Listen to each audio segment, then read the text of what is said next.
الہام کا مطلب ہے پھونکنا، اور اسی طرح خداوند خدا نے اپنے روح القدس کو کیا کیا؟ اپنے لوگوں کے اوپر پھونکا، اور جب پھونکا گیا تو اس روح القدس کی تحریک سے وہ تحریری طور پر یہ کلام مقدس ہمارے ہاتھوں کے اندر ہے، جو کہ الہامی کتاب ہے۔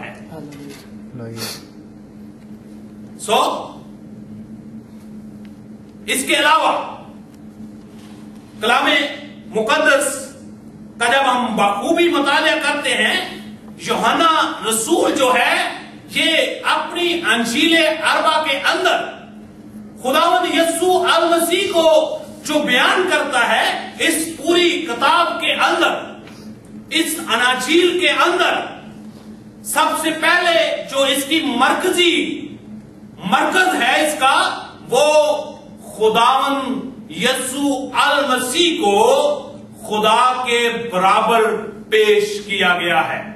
اس کے برابر، اور یوحنا رسول نے کوشش کی ہے کہ وہ ثابت کر کے لوگوں کو بتائے کہ وہ واقعہ ہی کلام تھا، اور وہی کلام کیا ہوا تھا؟ مجسم ہو کر انسانی جسم کے اتار کر وہ ہمارے درمیان آیا تھا۔ اگر ہم یوحنا رسول کے بارے میں تھوڑا سا میں تعارف کرانا چاہتا ہوں، یوحنا رسول جو تھا یہ پیشے کے لحاظ سے ایک ماہی گیر تھا۔ پیشے کے لحاظ سے یہ کیا تھا؟ ماہی گیر تھا، اور اپنے کام کا بڑا ماہر شخص تھا،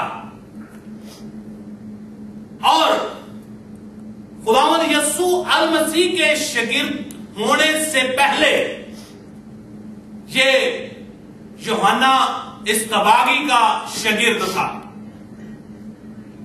یوحنا جو بپتسمہ دینے والا، جس کا نام بائبل مقدس میں ہمیں ملتا ہے، جس نے خداوند یسوع المسیح کو بپتسمہ دیا، یہ اس سے پہلے اس کا شاگرد تھا، اور اس کے بعد یہ خداوند یسوع المسیح کے شاگردوں میں ان 3 شاگردوں میں سے تھا جو خداوند یسوع المسیح کے بڑے اندرونی، یعنی کہ خداوند یسوع المسیح کے بڑے قریب شاگرد تھے، ان میں اس کا شمار تھا، جس میں پترس رسول تھا، اور دوسرا یعقوب رسول تھا، اور تیسرا یوحنا رسول تھا۔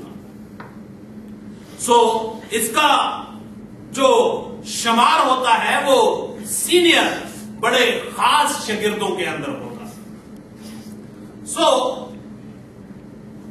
اس کے علاوہ اس کے باپ کا نام زبدی تھا، اور اس کی ماں کا نام سلومی تھا، اور اس کے بھائی کا نام یعقوب تھا۔ اس کی مرکزی آیت اگر آپ پڑھنا چاہیں تو پہلا یوحنا کا خط اور اس کا 2 باب اور اس کی 8 اور 9 آیت کو پڑھ کر دیکھ سکتے ہیں، اور بائبل مقدس میں سے جو کتب اس کے نام منسوخ ہوئی ہیں وہ یوحنا رسول کی معرفت لکھی گئی انجیل مقدس، اور اس کے بعد جو خطوط ہیں اس میں سے یوحنا رسول کا پہلا خط، یوحنا رسول کا دوسرا خط، اور یوحنا رسول کا تیسرا خط، 3 خطوط ہیں، اور ایک انجیل اربع ہے، اور 5ویں یوحنا رسول کا مکاشواتی بیان ہے، جس کو ریولیشن کے نام سے یاد کیا جاتا ہے، جو بائبل مقدس میں سے آخری کتاب ہے۔ یہ 5 کتب کو بائبل مقدس میں لکھنے کا اس نے سعادت حاصل کی ہے۔ اس کے ساتھ ساتھ ہم دیکھتے ہیں کہ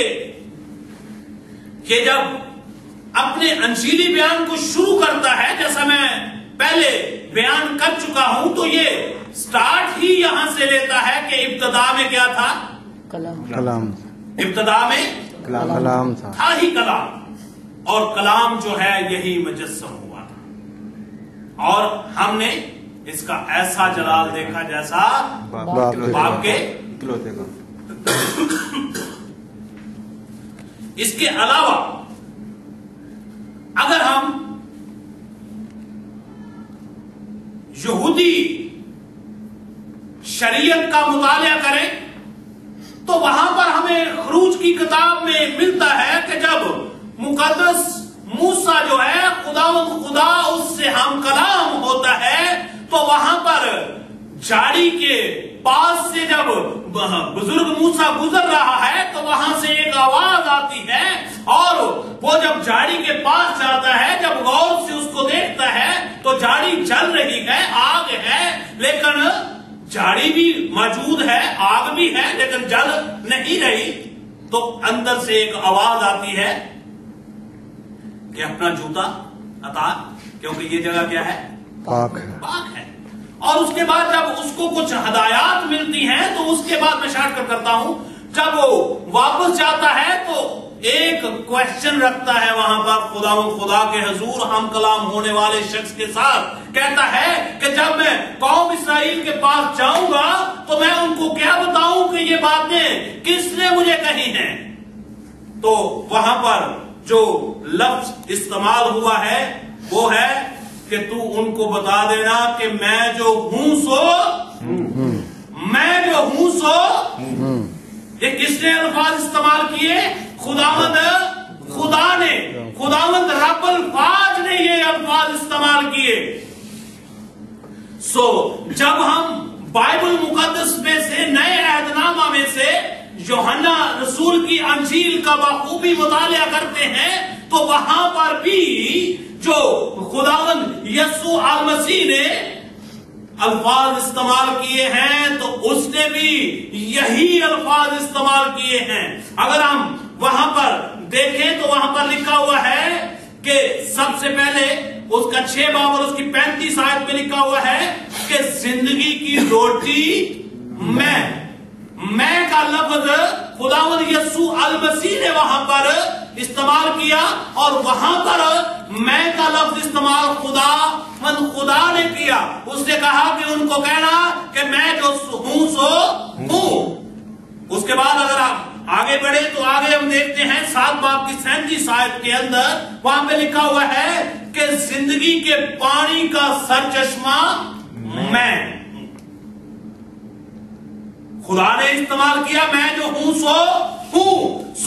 خداوند یسوع المسیح نے بھی یہ بات ثابت کر کے دکھائی کہ میں جو ہوں سو ہوں۔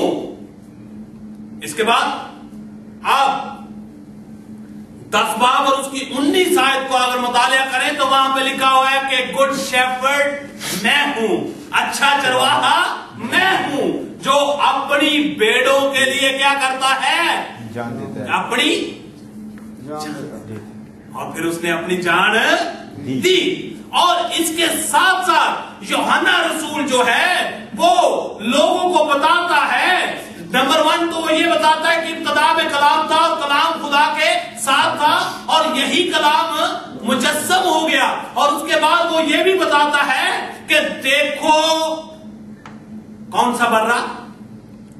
دیکھو خدا کا برہ، دیکھو خدا کا برہ جو جہان کے گناہوں کو اٹھا لے جاتا ہے۔ اسی لیے تو مسیحی قوم کے سب لوگ متفقہ رائے ہو کر یہ کہتے ہیں کہ ہمارے گناہوں کی قربانی کے لیے خدا کا برہ جو ہے وہ صلیب پر بلیدان ہوا، جس کے وسیلہ سے ہم نے نجات پائی۔ یوحنا رسول کی مارفت لکھی گئی انجیل مقدس اس کا 1 باب اور اس کی 29 آیت میں یہ بات لکھی ہوئی ہے، آپ اس کو نوٹ کریں اور بعد میں پڑھ سکتے ہیں۔ وہاں پہ لکھا ہے دیکھو یہ خدا کا برہ ہے جو دنیا کا گناہ اپنے اوپر اٹھا کر لے جاتا ہے۔ جیسا کہ شاید آپ کو یاد ہو کہ میں نے لاسٹ ٹائم بتایا تھا کہ گناہوں کی قربانی کے لیے 2 برے لیے جاتے تھے، ایک برے کے اوپر سارے لوگ جو ہے ہاتھ رکھتے اور ایک برہ جو ہے